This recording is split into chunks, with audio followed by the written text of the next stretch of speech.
Yo, balik lagi sama gue Rizal Manatin. Dan ya, pada kesempatan kali ini gue akan mengupdate untuk Bitcoin, teman-teman ya. Jadi terakhir saya update itu Bitcoin dengan Doge ya, 1 hari yang lalu. Kemudian ada LTC, Shiba, dan juga Gala ya.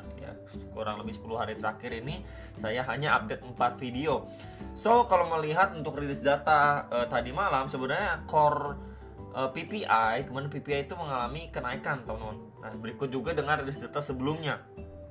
Untuk CPI-nya juga naik, walaupun untuk core CPI-nya itu malah mengalami penurunan. Dan untuk rilis data semalam yang terakhir itu sebentar, untuk yang semalam, nah ini untuk retail sales-nya malah mengalami kenaikan juga nih teman. Terakhir kan di 0,5 jadi 0,6%. Jadi secara overall seharusnya itu memang berdampak bagus untuk USD, kecuali untuk rilis data yang terakhir ini ya, yang retail sales ini, teman-teman. Nah, ini untuk rilis data yang terakhir ini sebenarnya sih agak kurang bagus lah untuk dolar. Cuman untuk yang PPI kemudian CPI itu good untuk dolar. Kita bisa lihat juga dari dolar price index atau DXY, ini malah dia melanjutkan penguatannya, teman-teman. Kita bisa lihat di prosesnya dia melanjutkan penguatan.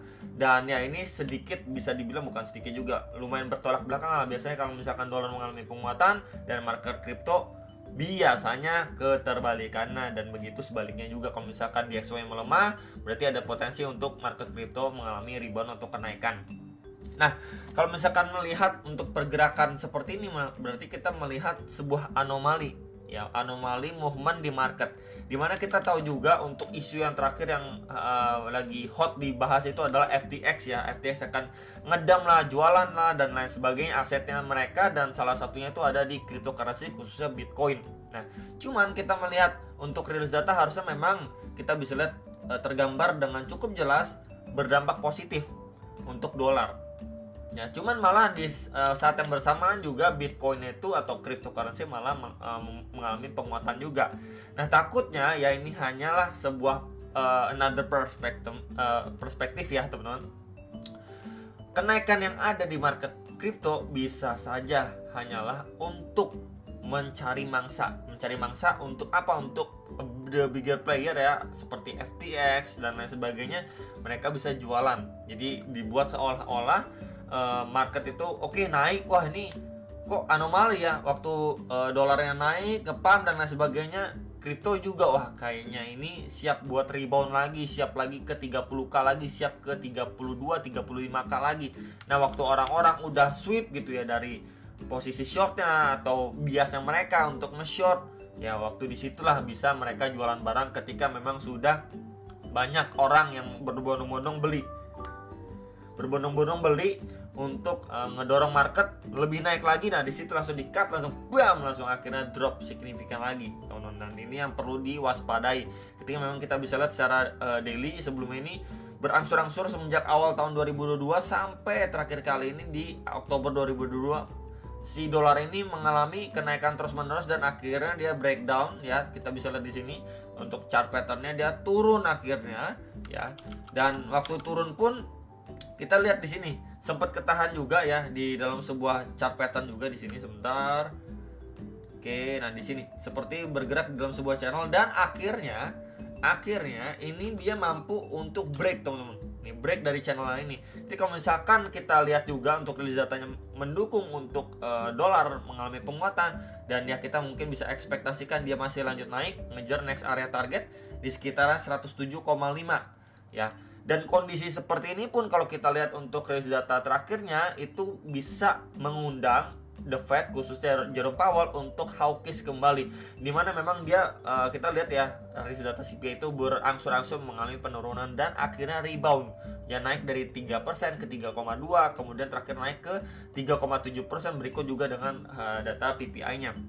Jadi next mereka masih akan menaikkan suku bunga, probabilitas akan menjadi lebih besar, dan narasinya dari mereka akan kembali hawkish. Nah, itu yang harus dihindari sama mungkin kita semua untuk mengantisipasi jikalau memang di tengah-tengah market yang anomali seperti ini bisa aja kenaikan hanyalah sekedar retest aja untuk the bigger player buang barang lagi. Dimana di video terakhir saya waktu Doge itu juga saya sampaikan ketika memang dari area sini ya.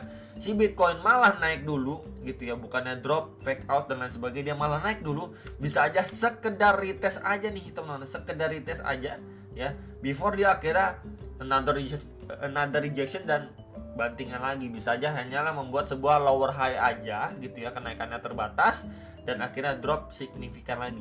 Kecuali memang untuk si Bitcoin at least dia mampu break dari swing high terakhirnya gitu ya, mampu break kemudian retest. Nah di sini ini menjadi concern kita, ketika memang dia udah mampu break dan retest posisi atau proses retestnya itu harus benar-benar kita pantau di lower time frame. Tapi overall untuk kenaikan ini mungkin kita bisa ekspektasikan ngetes terhadap MA21 dan 34 ini saja.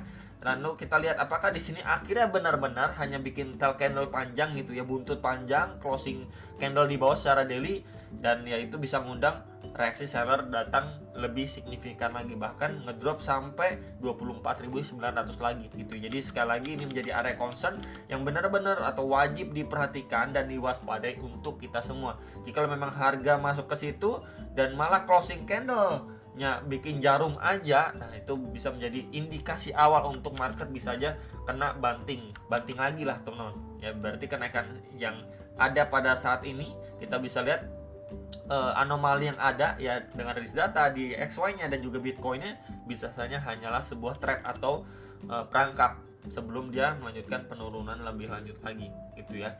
Jadi overall-nya saya pribadi kalau lihat dengan pergerakan seperti ini, kemudian dicocokkan dengan rilis datanya, kemudian dengan isu yang terakhir dengan FTX gitu ya, dan biasanya masih sama, bisa aja kenaikannya hanya terbatas gitu ya sebelum dia akhirnya melanjutkan penguatannya. Memang untuk short termnya kita lihat wah ini kayaknya dalam tanda kutip ya bullish di time frame atau waktu yang lebih kecil saja.